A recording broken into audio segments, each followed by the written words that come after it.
field. The second part of the book is 4 articles, experimental works, which question the sufficiency of contemporary physics and show possible approaches, strictly scientific approaches, which are not explainable, at least now, by the contemporary physics. The first article is the only known to me verification of Kervan's work. Who knows about Kervan? 1, 2, 3.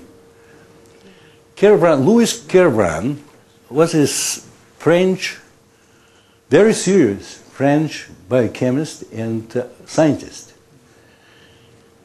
And he presented the actually occurring phenomenon, biological nuclear synthesis.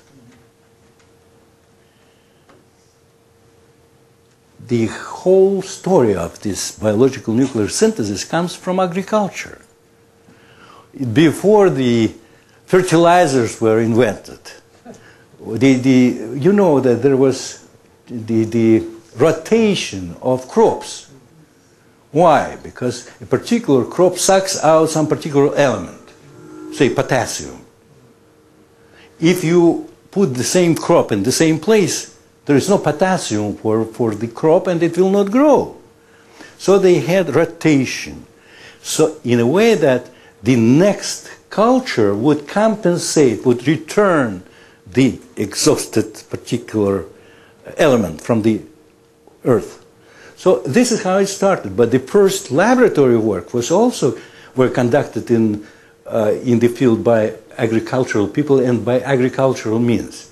For instance, they grew some seedlings or whatever in water. And they controlled the chemistry of this water. And then they checked the elements in the seedlings, and there were new elements which were not available. How possibly they can emerge? They were synthesized. But it was just the beginning of the concept of biological nuclear synthesis. Then great many works were conducted in serious laboratories. Kervan was translated into English and is available from Amazon and whoever. I bought it here. Cheap, by the way. What is the reaction of the scientific community? What are you talking about?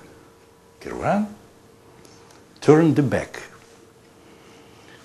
And this is the predicted reaction to this book.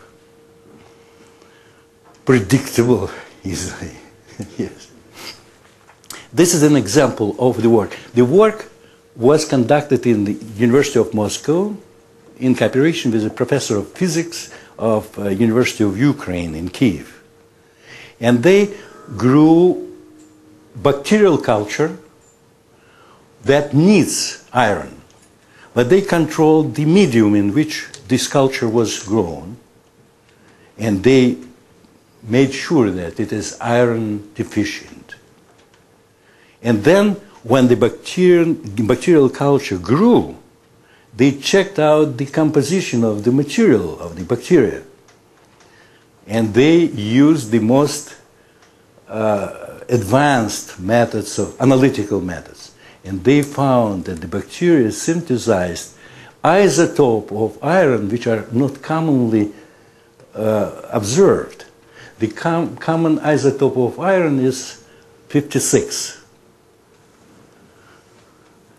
The isotopes they found were 57 and 54. It's the atomic weight. So it is not from the thin air. It was synthesized. And it is the only work which actually repeated the experiments of Kervan. So it's an example, just one of the articles, showing that contemporary physics is not sufficient not only to explain life, but the nuclear forces are involved here. So The question is whether the nuclear physicists understand what they are doing. And you can imagine that the high-temperature nuclear reactions with the accelerators that cost billions of dollars, who would rock the boat, saying that it's all for nothing, because you don't understand actually the forces, nuclear forces. So this is an example of the experimental work.